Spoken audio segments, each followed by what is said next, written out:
राधे राधे दोस्तों, कैसे हैं आप सब।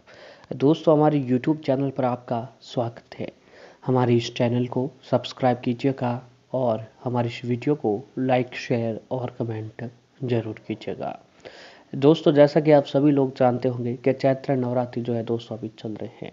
अब चैत्र नवरात्रि जो है अपने अंतिम पहाड़ाव पर है, क्योंकि दोस्तों अब मात्र कुछ ही दिनों में जो है चैत्र नवरात्रि खत्म होने वाले हैं। यानी दोस्तों, इस बार के चैत्र नवरात्रि 2 अप्रैल से शुरू होकर जो है दोस्तों 10 अप्रैल को खत्म होने वाले हैं। नवरात्रि का अंतिम दिन जो है दोस्तों माँ देवी के नवे रूप की पूजा जो है दोस्तों सिद्धात्री की पूजा होती है। जी हाँ दोस्तों, नवरात्रि नवमी के दिन माँ सिद्धात्री के पूजन के साथ जो है व्रत सफल होता है। नवमी के दिन माता सिद्धात्री की पूजा होती है और माँ दुर्गा अपने नवे स्वरूप में सिद्धदात्री के नाम से जानी जाती है। आदिशक्ति भगवती का नवम रूप सिद्धात्री है, जिनकी 4 भुजा है। उनका आसन कमल है। दाहिनी और नीचे वाले हाथ में चक्र, ऊपर वाले हाथ में गदा, बाईं ओर से नीचे वाले हाथ में शंख और ऊपर वाले हाथ में कमल पुष्प है। माँ सिद्धात्री सूर और असुर दोनों के लिए पूजनीय है, जैसा कि नाम से भी प्रतीत होता है। माँ सभी इच्छाओं और मांगों को पूरा करती है। ऐसा माना जाता है कि देवी का यह रूप यदि भक्तों पर प्रश्न हो जाता है तो उसे 26 वरदान मिलते हैं। हिमालय के नंदा पर्वत पर जो है दोस्तों माँ सिद्धात्री का पवित्र स्थान भी है। और आज के दिन जो है दोस्तों महानवमी के दिन जो है रामनवमी का भी दिन मनाया जाता है। साथ ही आज पूरे देश भर में जो है दोस्तों विभिन्न हिस्सों में भगवान श्री राम जी का जन्म दिवस यानी रामनवमी भी मनाई जाती है। भगवान राम ने आज ही के दिन राजा दशरथ के घर जन्म लिया था। सदाचार के प्रतीक मर्यादा पुरुषोत्तम राम का जन्म शुक्ल पक्ष की नवमी तिथि को हुआ था। भगवान राम को उनके सुख समृद्धि पूर्ण एवं सदाचार युक्त शासन के लिए याद किया जाता है। उन्हें भगवान विष्णु जी का अवतार भी माना जाता है, जो पृथ्वी पर राक्षस रावण से युद्ध लड़ने के लिए आए। और आज के दिन अयोध्या में इस पर्व की जो है दोस्तों धूम देखने को मिलती है। यानी आज के दिन जो है दोस्तों पूरे देश भर में महानवमी के साथ जो है रामनवमी भी मनाया जाता है। आज देवी दुर्गा और माता देवी दुर्गा जी की और जो है दोस्तों भगवान श्री राम जी की भी जो है हमें कृपा प्राप्त होती है। आज के दिन कन्या पूजन का भी विशेष विधान है। अगर आप किसी कारणवश नवरात्रि के किसी एक भी दिन जो है दोस्तों माता रानी के लिए व्रत नहीं रख पाए हैं, तो आप नवमी तिथि या फिर अष्टमी तिथि को जो है व्रत रखकर घर पर कन्या पूजन आपको जरूर करना चाहिए। अगर आप किसी कारणवश जो है नवमी तिथि के दिन भी व्रत नहीं रख पा रहे हैं, तो आपको अपने घर पर कन्याओं को बुलाकर जो है दोस्तों उन्हें भोजन जरूर कराना चाहिए। आज के दिन कन्या पूजन का विशेष महत्व होता है। आज के दिन जो कन्याओं को विधिवत तरीके से भोजन कराया जाता है, उन्हें दक्षिणा देकर आशीर्वाद मांगा जाता है। इसके पूजन से दुख और दरिद्रता समाप्त हो जाती है और 3 वर्ष की कन्या त्रिमूर्ति मानी जाती है। त्रिमूर्ति के पूजन से धन धान्य का आगमन, पूरे संपूर्ण परिवार का कल्याण होता है। 4 वर्ष की कन्या कल्याण के नाम से भी जानी जाती है। कल्याणी की पूजा से सुख समृद्धि की प्राप्त होती है। 5 वर्ष की कन्या रोहिणी कही जाती है। रोहिणी के पूजन से व्यक्ति रोग मुक्त होता है। 6 वर्ष की कन्या को कालिका की अर्चना से विजय राजयोग की प्राप्ति होती है। 7 वर्ष की कन्या चंडिका के पूजन से ऐश्वर्य मिलता है। 8 वर्ष की कन्या संभवी की पूजा से वाद विवाद में विजय तथा लोकप्रियता प्राप्त होती है। 9 वर्ष की कन्या की अर्चना से शत्रु का संहार होता है तथा असाध्य कार्य सिद्ध होते हैं। और 10 वर्ष की कन्या सुभद्रा कही जाती है। सुभद्रा का पूजन से मनोरथ पूर्ण होते हैं। लोक परलोक में सुख समृद्धि प्राप्ति होती है। तो दोस्तों इस प्रकार जो है आपको ये सारे काम करना चाहिए। और माता रानी को जो है दोस्तों प्रश्न करने का भी मंत्र है। दोस्तों मंत्र कुछ इस प्रकार है। या देवी सर्वभूतेषु मातृ रूपेण संस्थिता नमस्तस्य नमस्तस्य नमस्तस्य नमो नमः। या देवी सर्वभूतेषु मातृ रूपेण संस्थिता नमस्तस्य नमस्तस्य नमस्तस्य नमो नमः। इस मंत्र का जो है दोस्तों आपको आज के दिन ध्यान जरूर करना चाहिए। साथ ही आज के दिन कुछ खास उपाय करने से जिसे माता रानी प्रसन्न होती है। जैसा कि दोस्तों आप जानते होंगे कि आज के दिन घर पर कन्याओं को बुलाकर जो है उनको जरूर भेंट रूपी कुछ न कुछ दिया जाता है। तो ऐसे में आप भी जो है आज के दिन अपने कन्याओं को अपने घर पर बुलाएं और कन्याओं को जो है दोस्तों नवमी तिथि पर दिन आपको जरूर कुछ कन्याओं को आज के दिन उपहार स्वरूप देना चाहिए। क्योंकि दोस्तों कन्याओं को उपहार जब तक आप नहीं देते हैं तब तक माता रानी की कृपा आपके ऊपर नहीं बनती है।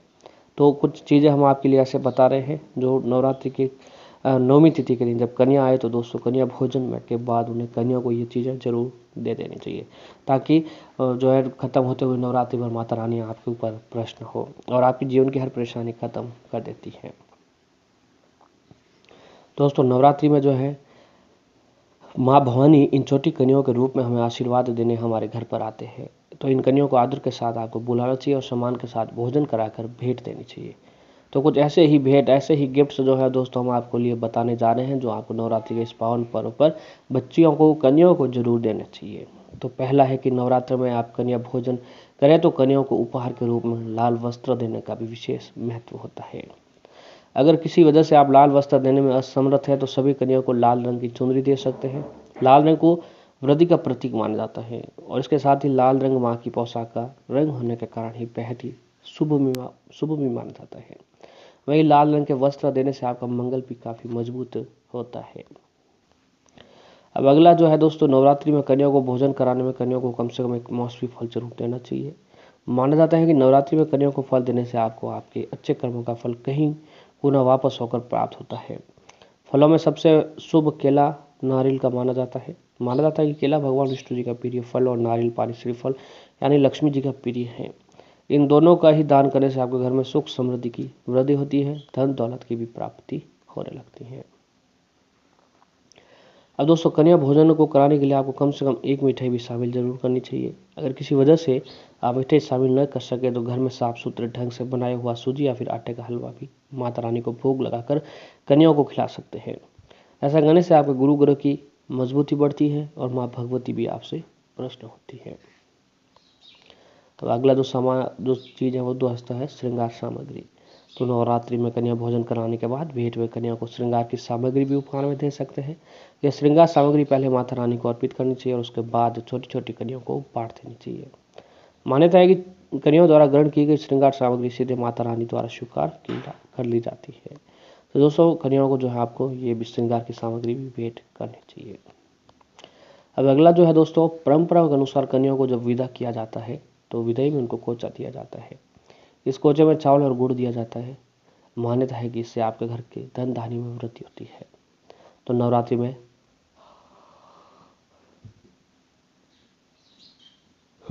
आप कन्या भोजन करें तो कन्याओं को विदा करते समय कन्या को उपहार के साथ थोड़ा सा चावल और जीरा भी देना चाहिए। इससे आपके घर में संपन्नता बढ़ती है, माता रानी का आशीर्वाद आपके ऊपर बना रहता है।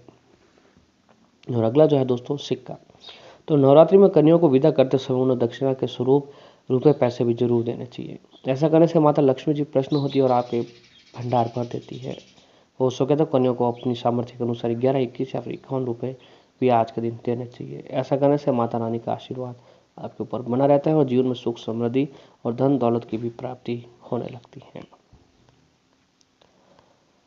दोस्तों, नवरात्रि की 9वीं तिथि के दिन, चैत्र नवरात्रि की 9वीं तिथि के दिन रात को देवी माँ के सामने शुद्ध घी का दीपक जलाएं। पूरे घर में परिक्रमा करते रहे। इस दौरान देवी माँ मंत्रों का जाप भी करते रहे। अगर आपके घर में कोई बुरी शक्ति है तो वो तुरंत बाहर चली जाएगी और साथ ही आपका लक यानी किस्मत भी आपका साथ देने लग जाएगी। चैत्र नवरात्रि के अंतिम 2 दिनों में जो है अष्टमी और 9वीं तिथि के दिन किसी भी दिन जो है दोस्तों किसी योग्य पंडित को बुलाकर अपने घर पर दुर्गा सप्तशती जी का पाठ करवाएं। इससे आपके घर में सुख शांति बनी रहेगी, किसी भी तरह की कोई परेशानी भी नहीं आएगी। दुर्गा पाठ संपूर्ण होने पर 9 कन्याओं को अपने घर पर बुलाकर भोजन कराएं, उन्हें उपहार भी जरूर दें। दोस्तों, चैत्र नवरात्रि के अंतिम जो दिन कन्याओं को या फिर माता रानी को जब आप भोग लगा रहे हो तो दोस्तों भोग लगाते समय आप इस बात का ध्यान जरूर रखें कि भोग में जो है दोस्तों आपको जो है पूरी, चने की सब्जी और हलवा और खीर का भोग जो है माता रानी को जरूर लगाएं। ऐसा करने से जो है दोस्तों माता रानी की कृपा आपके ऊपर बनी रहती है और जीवन में आपके कभी कष्टों का सामना जो है आपको नहीं करना पड़ता है। तो बस एक बार आपको पूर्ण विश्वास और श्रद्धा के साथ आपको जो है यह उपाय जरूर करना चाहिए। माता रानी का आशीर्वाद आपके ऊपर बना रहता है। माँ दुर्गा को प्रसन्न करने के लिए दुर्गाष्टमी या फिर 9वीं तिथि के दिन रात में किसी प्राचीन दुर्गा मंदिर में जाकर देवी माँ के चरणों में 8 कमल के पुष्प चढ़ाएं। आपके जीवन के दुर्भाग्यों को दूर करने के लिए दुर्गा अष्टमी की रात जो है दोस्तों घर के मुख्य दरवाजे पर रात 12 बजे गाय के घी का दीपक भी जलाएं। घर परिवार में सदैव सुख शांति के लिए अष्टमी की रात को घर में अथवा माँ दुर्गा मंदिर में दुर्गाष्टमी का पाठ जरूर करें। धन के स्रोत बढ़ाने के लिए अष्टमी की रात महागौरी जी के स्वरूप को दूध से भरी कटोरी में विराजित कर चांदी का सिक्का चढ़ाएं। पति की दीर्घायु के लिए दुर्गाष्टमी को सूर्यास्त के बाद 11 सुहागिन महिला को लाल चूड़ियाँ और सिंदूर भी भेंट करना चाहिए। तो दोस्तों पूर्ण विश्वास और श्रद्धा से आपको ये सारे उपाय जरूर करने चाहिए। माता रानी का कृपा आपके ऊपर बनी रहती है।